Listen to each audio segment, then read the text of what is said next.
All right, thanks everybody for joining us this morning for the Finding and Connecting with Your Audience with Narelle Fleming from Slap That Bull. Thanks, Narelle, for your time today. I'm going to hand it over to you. Can you just please give us a quick introduction of yourself first and then go into the session? Thanks very much. Thank you so much, Natasha, and thank you. I'm honoured for the opportunity. So welcome everybody to Finding and Connecting with Your Audience. We were going to wait and see if anybody joins us, but just even having a think about right now as you're joining, if you're watching this in replay, have a think about what you're looking forward to learning today. So just have a think about that as I introduce myself.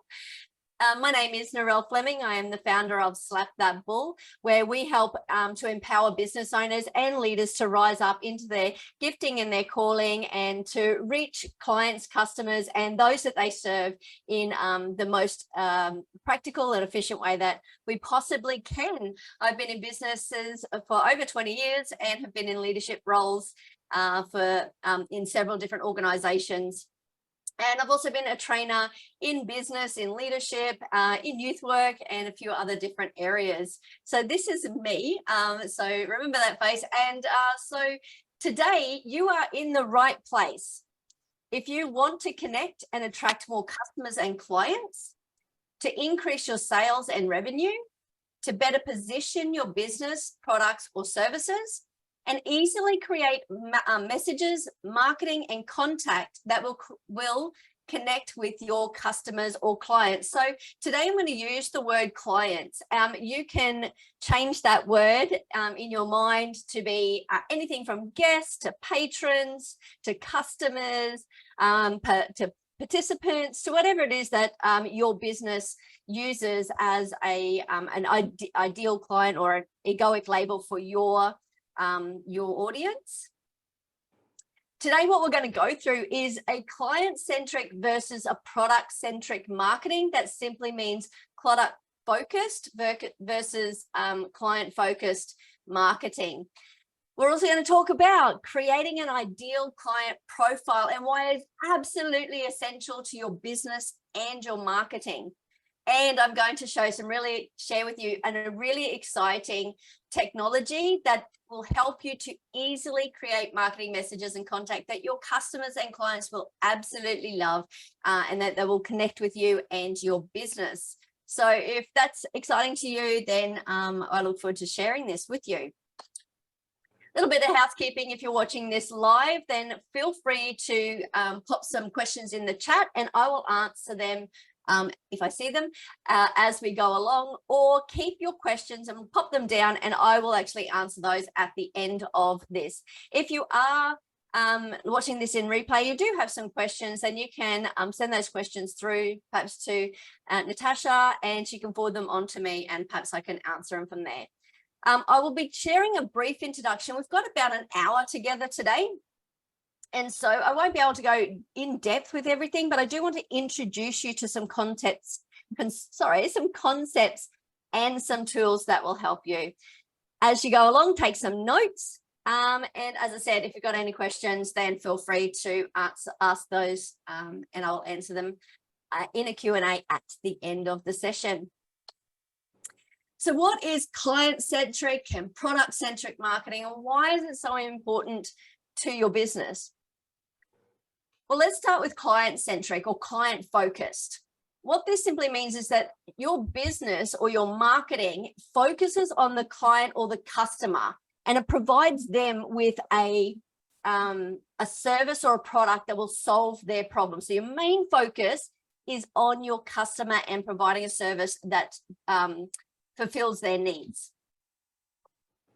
The client-centric marketing also, your goal is to create a positive customer experience and to build long-term relationships.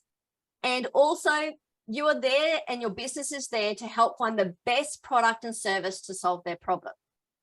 Versus a product-centric marketing, this one focuses mainly on the features and the benefits of the product or the service. So you're just basically sharing, hey, this is my product, this is what it does, and this is why it's good for you.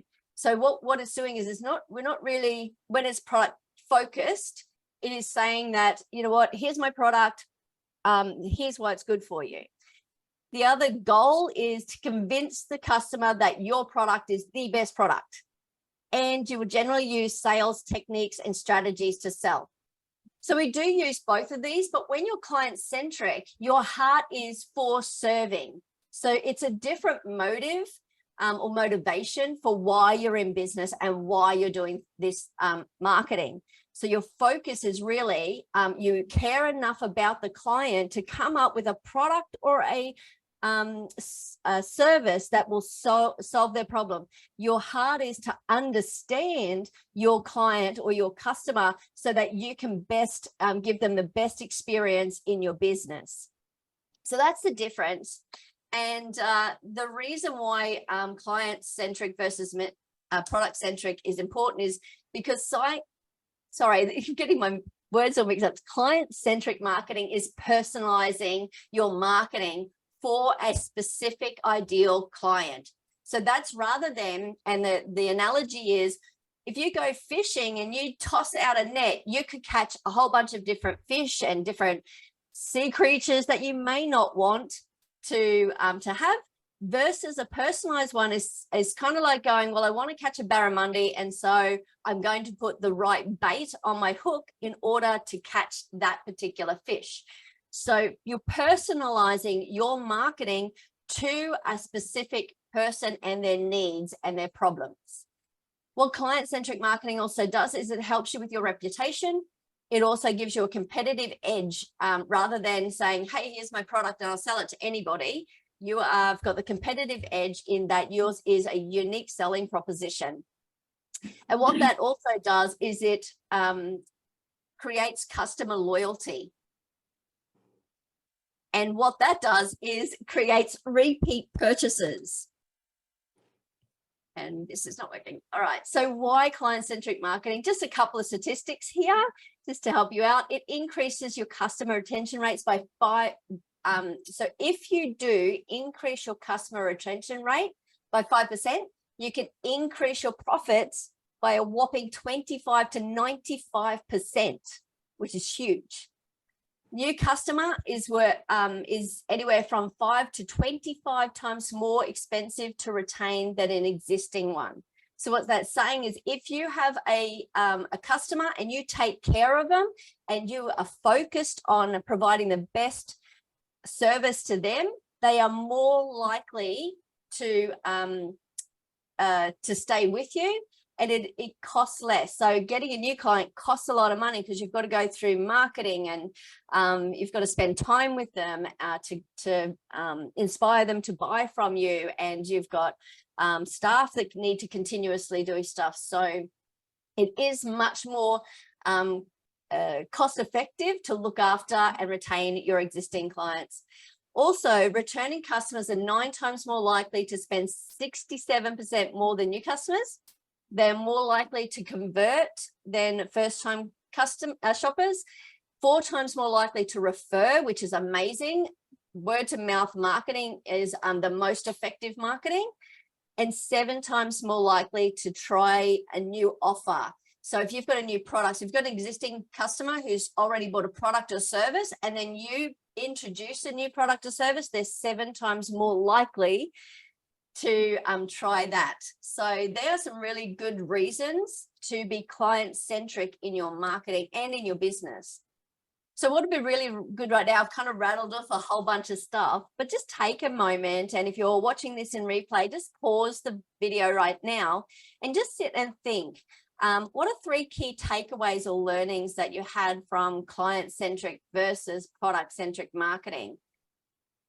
Have a think about whether your motives are to actually service and love upon and provide the best customer experience, or are you more product focused? Are you sort of going, you know what, I just want to give this product to whoever and I'm just going to focus on the product? And I'm focusing, the other thing that product-centric marketing does, or businesses do, is they focus on the bottom line and the profit versus whether or not the client's having a good experience or the product solves the client's problem. So so yeah, just have a think about and take a moment just to think about what key takeaways and what your motives are. So if you'd like to, you can just pause the video and I'm going to continue. So how is it that we become client-centric?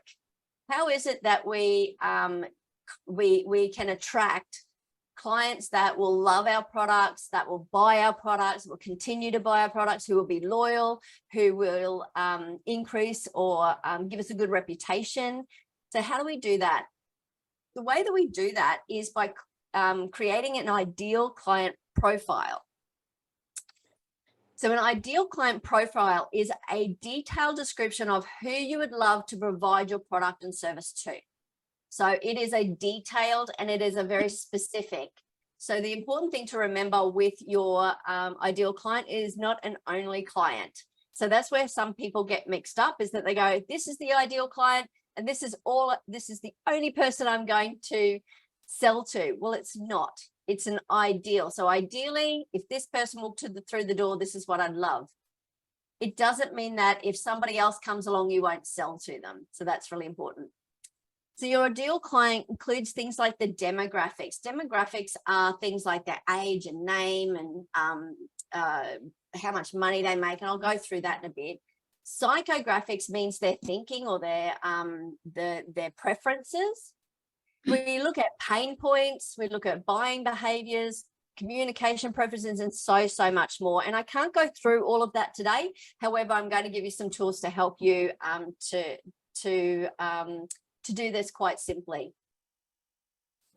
It's also to help you to better understand your target audience and create marketing messages and content that resonates with them. And this is so important. And this is where a lot of people fall short, is in the marketing part. And it can be quite tricky also to come up with marketing messages that do resonate.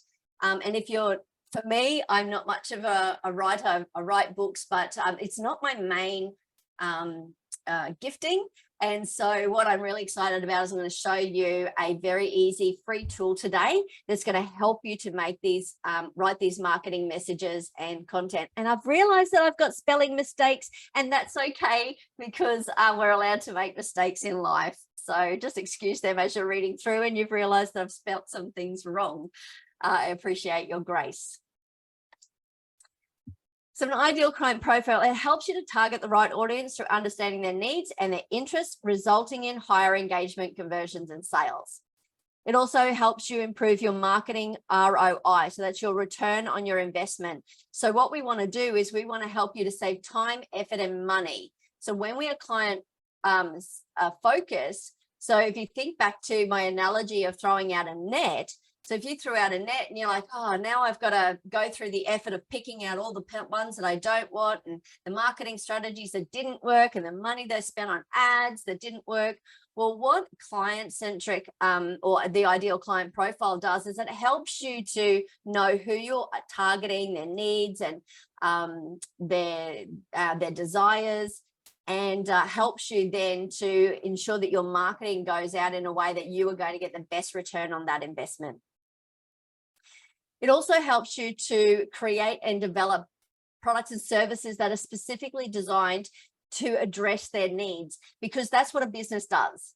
Ultimately, a business solves a problem, and we want to know what our ideal clients' problems are so that we can easily address them and ensure that when we're marketing, we're sharing with our ideal clients how our products do solve that problem as well. It also, having an ideal client profile helps you improve your customer experience and satisfaction, resulting in loyalty and referrals. So when I don't know about you, but I've been to the hairdresser. I don't know if you've had this experience at all, but I've been to the hairdresser, and have you ever had this experience where they kind of ask you what you want and then they just ignore you, and they talk to their colleague about whatever's going on and they totally ignore you?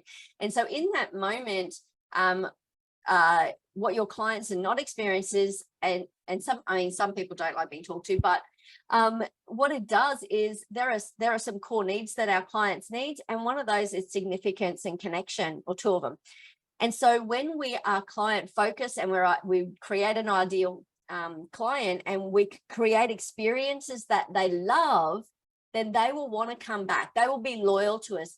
The best thing you can have in your business are raving fans. So if you've ever been to a movie and you've gone back to your friends, like, you've got to watch this movie, it's so good. Or that's that raving fan. And so I don't know if you have had an experience and you've just gone, oh my goodness, they were so lovely to me. I highly recommend that you go there. That's what you want for your business. And so that's what creating a client-centric business does, and an ideal client profile does. What it also does is helps you to stay ahead of the competition, and it helps you to provide uniqueness and a differentiation. I can't even say that word. I don't know. I put in there differentiation. Makes you different from your competitors, and it helps you to create a unique selling proposition. So as you welcome. As you create an ideal client profile, that will also help you to stand out from your competitors, which is super important. So what is your ideal client profile made up of? Your client ideal profile is made up of demographic, psychographic, pain points, needs, desires, problems. It helps you to find out where your clients are, how to communicate with them, and all sorts of things. So before we go into it, just take a moment, if you are watching in replay, have a think about what is it that you've learned, what is it that's been valuable to you, what are some key takeaways that you've learned from having an ideal client profile.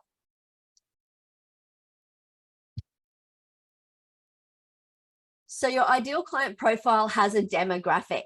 So this is where you need to be really super specific and curious. So this is somebody who you would love to work with, or you would love to have come into your business. Now, it's important that we do this because it ensures that, like, again, if I just go like anybody, I can help anybody. Well, in your marketing, for example, if you say that your client, for, let's say, we're going to use the example of a tour company in the Kimberley region today. So let's say that your age of your client is anywhere between 20 and 50. Well, the problem with that is that a 20-year-old is going to have different needs and desires and want something different to somebody perhaps who's 50, who has a few more health ailments that they need to consider maybe at the age of 50 or 60. And so the age bracket is way too far apart. And so you need to know how old your client is. So remember, this is an ideal client. It's not the only client. It's good to know whether they're female or male, if they're married or single. So a 20-year-old single is going to have different needs to a married person with children. They're going to have different needs. There are going to be different needs and desires and experience that somebody who is married with 3 children who are in high school, then 3 children who are from 0 to 5-year-olds. There's going to be a difference in what you're going to be able to provide for them. So you do need to know or have an idea of who it is that you want to actually serve in your business. It's good to know whether they're working full-time, if they're entrepreneurs. This does depend on the business and whether or not it's relevant. Like if they don't have a business, then you wouldn't be filling in your business turnover, for example. Household income is really important. If your ideal client's only making $20,000 and you're selling a, say, $1,000 tour, then you've got to consider whether or not they'll have the money to do that and whether that's something they would value. Considering where they also live is really important, because if they live locally, it's really easy to do the marketing and go, hey, remember that this is on over here and come to this tour.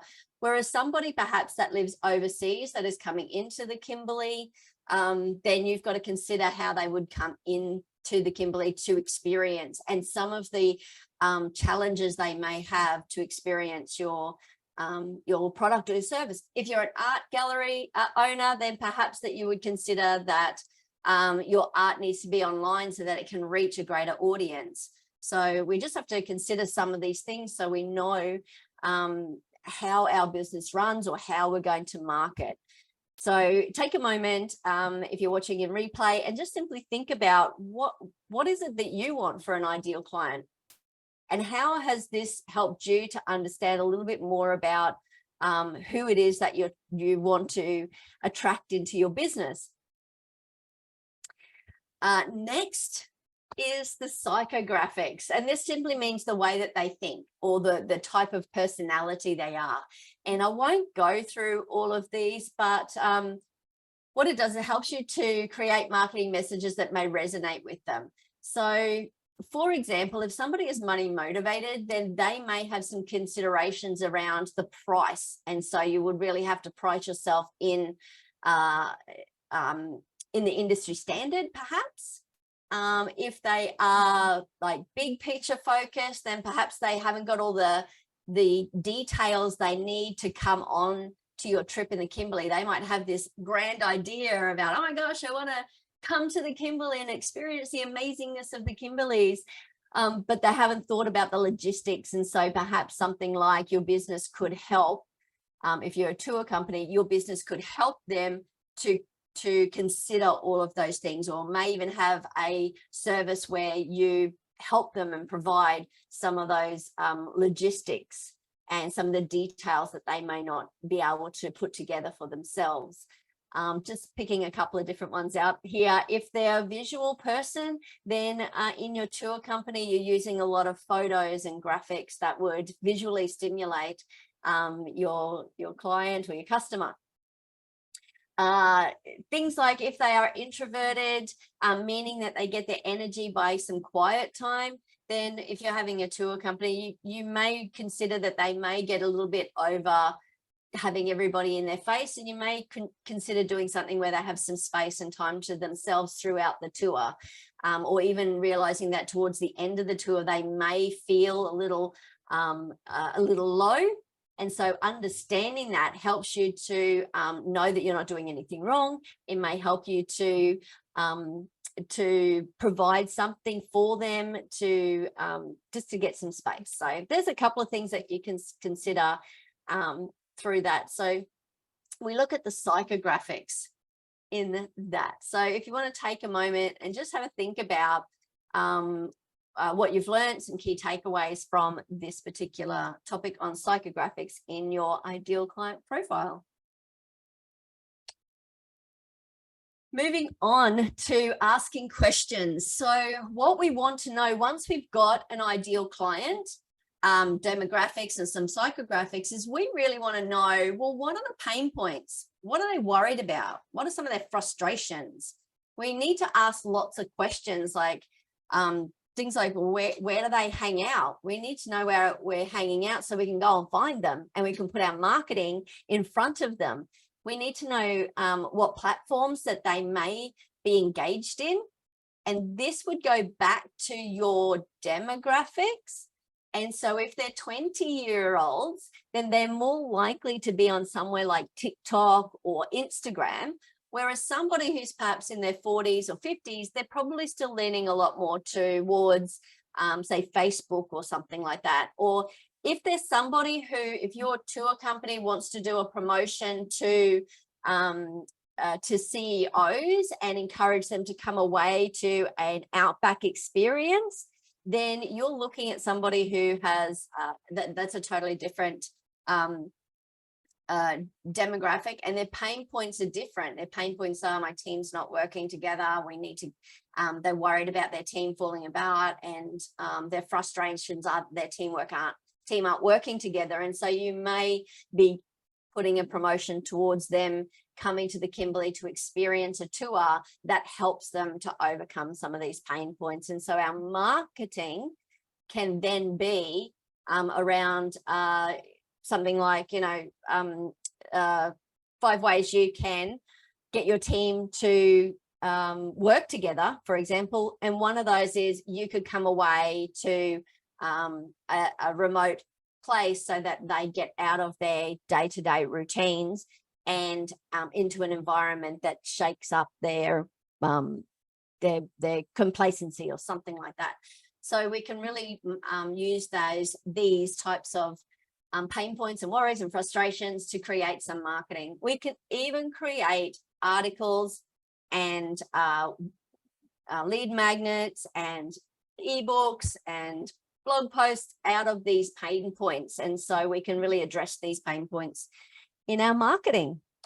There are so many questions that we need to ask, and I can't go through them all today, but I am going to show you a few questions that you can ask just to get you going on this. And so by the end of this, you will know how to create some marketing for your client, which is super exciting.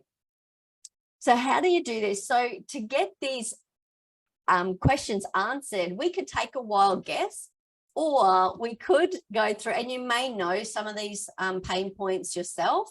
However, some of the ways you could do that is doing some research marketing. And so some of the ways you can do that is you can jump into some groups. So for example, if you are an artist or an art gallery, you may jump into groups of people who love art and jump in there and ask questions, and you can actually ask some of the problems that they find buying art or shipping art or something like that. If you're in tourism, there's lots of groups of tourism, and you can jump in, you can ask questions, and you can also simply click on the search button and you can say, just type the word, say challenge or problems, and there'll be a whole bunch of posts that may come up that have already asked the question. And then you can go through the comments and you can actually see what people's problems, issues are. So there are some ways we can do that really easily without actually putting a lot of effort into it. And there are also forums out there as well. You can also do interviews. So you can do a simple post that says, hi, I'm looking for 5 people to interview for a new tour that I have coming up. No selling, simply love to know how I can best serve you. So you can do something like that. You can also do surveys with products such as SurveyMonkey or Google Forms or something like that, where you're asking some of these questions to help gauge their problems and desires and frustrations and things like that. Other things you can do is you can research. There's a bunch of research that you can do and reports that you can write. But one of the most exciting things that you can do right now is you can use some new AI, which is artificial intelligence technology.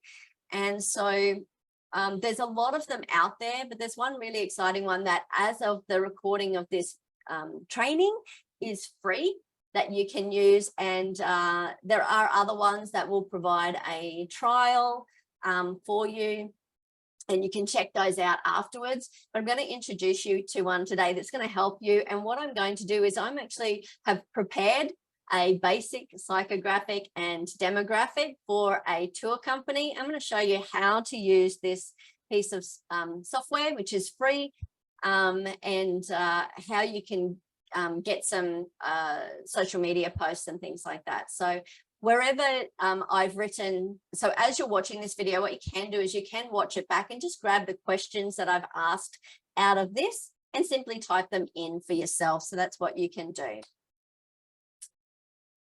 So I'd like to introduce you to ChatGTP. It's free, and there's the website there. And if you just simply click on try ChatGTP in that little box there, and you sign up, you can do that easily through Google or through an email address. And if you sign up there, then you'll be able to access ChatGTP. So let me just stop sharing my screen, this screen, and let me start to share ChatGTP. So this is what it will generally look like when you come into ChatGTP. It'll look like this. And it pops it away. So I'm just going to have a little drink while you have a little think about that, or maybe even take a moment to find it. And so for the next few moments, I'm going to just show you how you can easily generate some content and get a better idea of who your ideal client is. So I have got I'm going to show it to you. I'm going to show you what I've kind of got here. All right. All right. So the demographic I've chosen is a 30-year-old male who's married with 3 children with primary age school and their primary school. His job is a plumber. He works full time. His income, I don't know, is 60,000. His household income as a married couple is 100. They live in Sydney and he's educated. Okay. Some of his psychographics, as you saw on there were quite a few. So I've just chosen a couple. He moves towards pleasure. He's visual, social, progressive, and spontaneous. Okay, so that's who we've chosen. And we have chosen an Outback Aboriginal tour company based in the Kimberley region.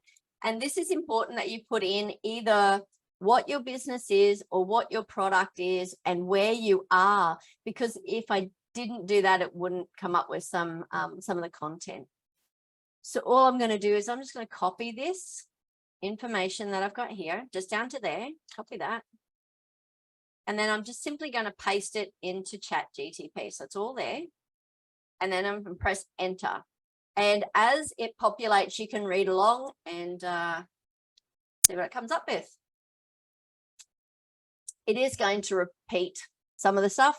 And the other thing about ChatGTP is that it can be a bit temperamental and not spit out what we want, but you can actually just get it to recreate some of the content if you're not happy with it. So remembering that when you're putting this in, it may come up with content that's not relevant and you simply just take it out or ignore it, but it does help you to give you some ideas of things that you perhaps haven't thought of. So in this one here, it's gone through the psychographics and just expanded a couple of those. It values experiences and personal growth over material possessions, perhaps. As I said, you get to choose whether or not this is what you want. If this is not an answer that you like, you can simply click in that little box up the top there.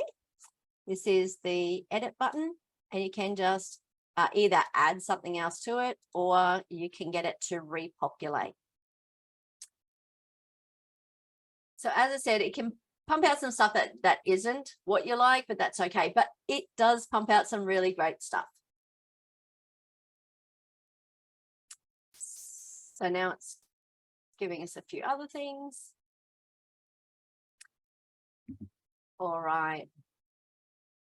What we're going to do now is ask it a few questions.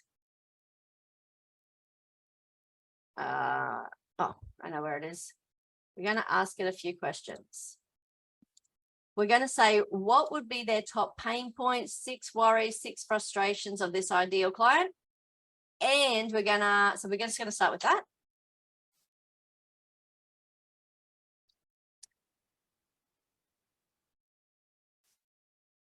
So it's got here, difficulty finding authentic and immersive travel experiences that cater to their interests, concerned about safety and security while they're traveling in remote areas, difficulty finding a tour company that is committed to sustainable and responsible tourism practices, perhaps. They might be worried about the cost of travel and the value they'll receive on their investment. So these are things that you, looking at it, you can go, oh, okay, well, how does my business help them to not worry about this? How do I address this issue? And so instead of coming up with it all by yourself, you can simply type in, how can our business address these issues? These are some of the suggestions. You can offer personalized, immersive experiences that cater to specific interests and preferences. You can provide education materials and resources to help your clients understand Indigenous or Aboriginal cultures and traditions.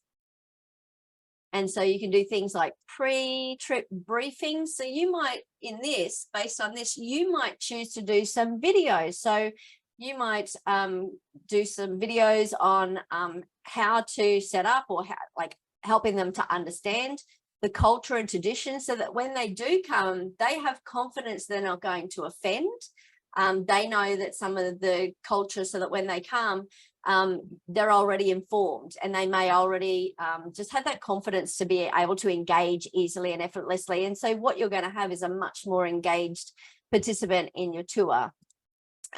You may do some posts on some of the safeties like crocodiles, or some of the animals or insects that they may experience. So a story from somebody who used to manage a resort in far north Queensland. We happened to have, and you may know this, there's lots of geckos, but they were from overseas and they didn't realize that geckos weren't crocodiles. And so they rang up the reception freaking out that there were crocodiles in their room, and they didn't realize that they were geckos. And so something as simple as, hey, when you come to this part of the world, these are some of the things that you're going to experience, and it's okay. These are not going to hurt you. So you can do those sort of things. So ChatGTP will pump out some really great information for you, just to consider. And again, if you want any more examples, you can just write expand and share more ideas, and it will give you just more ideas, basically. Again, if you have like an art gallery or a catering company, all of this works for your business as well. If you provide, if you're a plumber, this is great. If you have any business really, this is a really great tool to use. And so it's pumping out a few more ideas, like lots of them. So I'll let you have a look through that.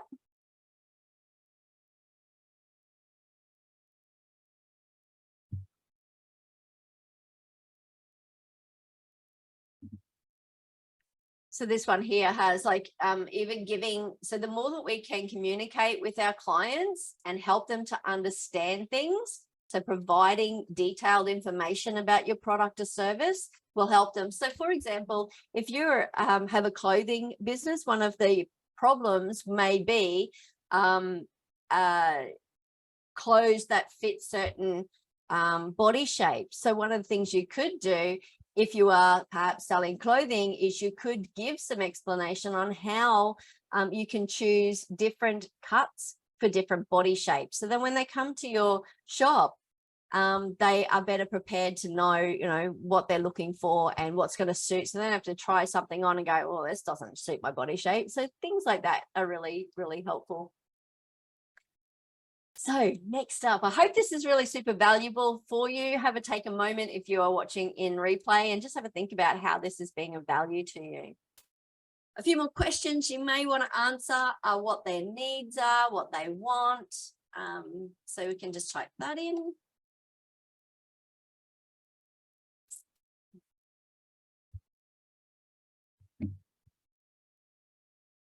Again, if you're watching this in replay, then you can simply just write out these questions that I've got here, and you can go through this process yourself as well. As you can see here, there's some really great ideas on even some of the, say, a Facebook post that you might want to do is something around sustainable and eco-friendly tours or eco-friendly. So even if you're a catering company, you may even want to talk about this, the sustainability and eco-friendliness of like that you use the veggie scraps as compost, or you may say that you use eco-friendly dishwashing liquid or whatever it is. So if your ideal client has got a heart for the environment, that's one of their values, then you would emphasize that in your business, or perhaps you would change your business so that that is something that you do include in your business because it is a value of your ideal client.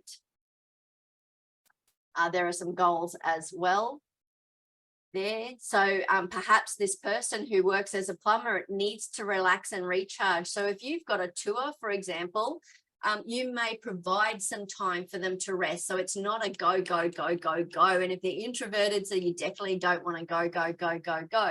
So you want to know these things about your ideal client. And if you don't want to provide that to them, then your ideal client would be somebody who is extroverted, had lots of energy, is healthy, because you want to take them high ropes and low ropes and walking lots of, long distances, and you're out in the heat. So you perhaps are looking for somebody who has got more energy and health, and so that they can actually do all those activities. So this is why it's really important to know who your ideal client is. The other thing we can do, again, how can our business address these issues? We can simply pop that in.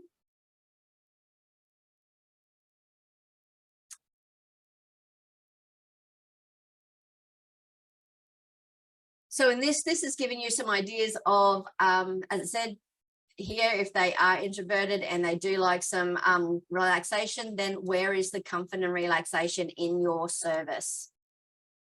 If it's personal growth and things like that, maybe what it is about educating them on some of the things that they may need to think about when they're coming on holidays, and how they can perhaps use mindfulness while they're on holidays, or how they can unwind. If he's a plumber, he works full time, he's got 3 kids, he might need to have some techniques to unwind on holidays, because not everybody goes on holidays actually unwinds. So perhaps if he's into personal development and growth, then you would have something that would help you to unwind. Perhaps what you would have is some activities that would help your family, the families, to bond. So perhaps if you're a tour company, for example, you would actually do a family damper cooking activity or something like that, because what they want to do is they want to spend quality time on family and connect with family, and that's important to them. So you as a tour company may want to provide those activities, or it might be starting a fire together and they have each a role that they need to play, or so you can really personalize your tours to the needs of your ideal client. I hope this is making a lot of sense and being of great value to you today. All right, where are we up to? So from this is really exciting, is that from this, we've got some more information, is where would our ideal client hang out? This is important because we want to put our marketing where our ideal client is. This is how we find them, is that we find out where they hang out, and then we go there and we engage. So if they're on travel blogs or forums, then you want to hang out there and serve them, not by selling to them, but by asking questions, by helping give them information and advice. And that way you can serve them before you sell to them. So that would be a client-centric approach to being in a forum or a group. So there's a whole heap of stuff. So what I'm going to do is I'm just going to keep going on because we're running out of time now and we're nearly finished. But what we can do is we can start asking them, the chat GTP, some things about marketing. And there's a lot more questions. I ask a lot more questions before I get to the marketing stage of it, and I can't go through them all today. But we could ask them for a marketing message that would resonate with this ideal client.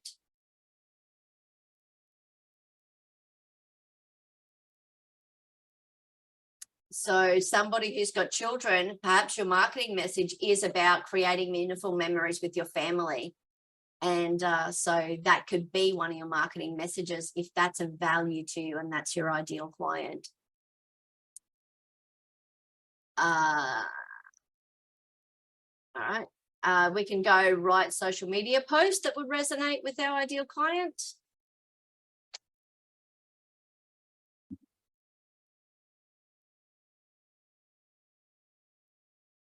And it even gives you some hashtags that you can use, which is great.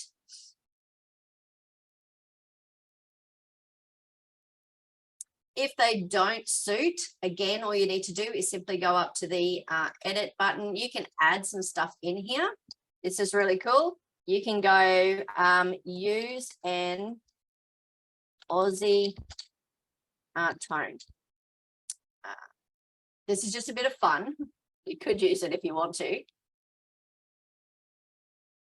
so it can adapt to who you are as and how you talk. So it doesn't have to be so formal as well. So if you are a lot more bubbly, if you need to use this in a more personal, professional space, so say you're an organization, you can use a more professional tone. If you are speaking to a specific audience, so you can put it in a conversational tone. You can put it in a, let's say, a fun conversational tone. So there's, so if you add that little bit of extra information, then the chat GTP or the AI knows how to present the information for you.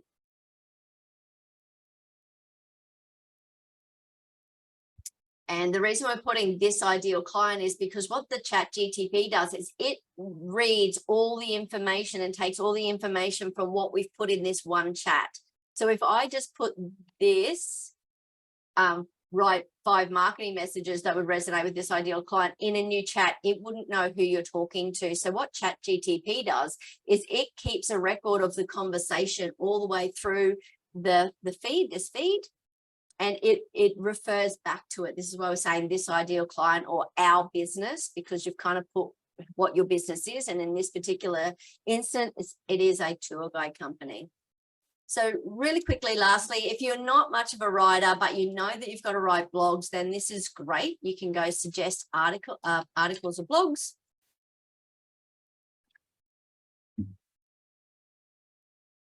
And it can suggest some blogs there for you as well.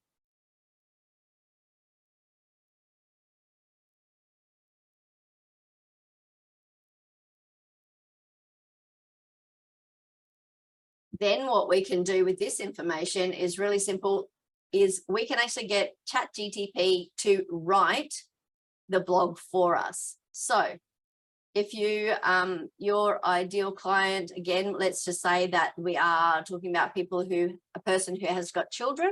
So we can just copy all of this and down here go, write this article.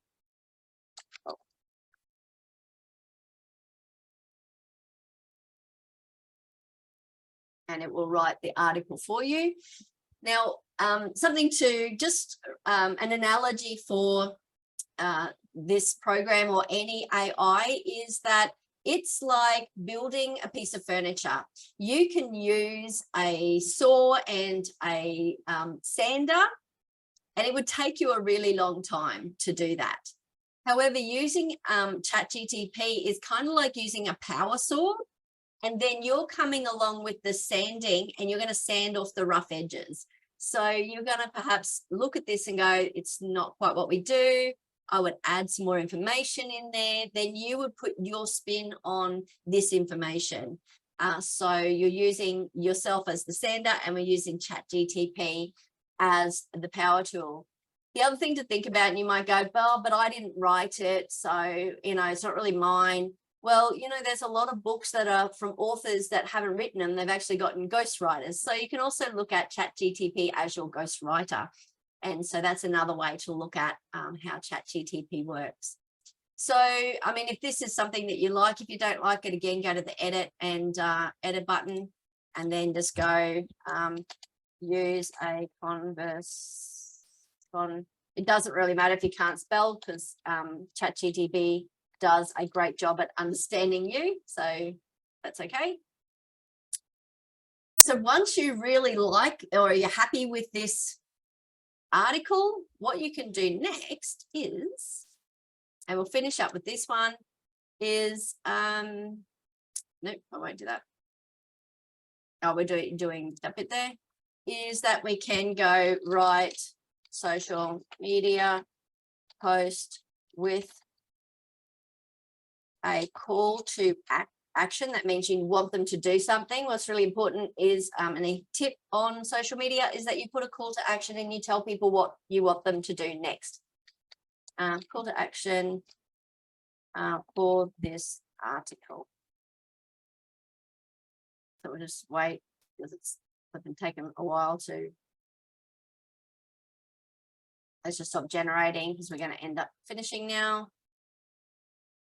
and you can write a social media post for it. And then you would simply put a link to your blog. So you'd put that into your blog, and then you would simply go check out this article. And then you would just put the link to your blog there. All right. That's all I'm going to show you in ChatGPT. There's so much you can do. You can even after you've done everything, there's so many questions, you can write a business plan from this, using this as well. There's some legal stuff you can do, but there's so much you can do with ChatGPT. I can't go through all today, but I hope this has been of great value to you. I'm just going to stop sharing my screen now. That's going to go to Natasha. There we go. Thanks so much, Narelle. Can you hear me? I can hear you.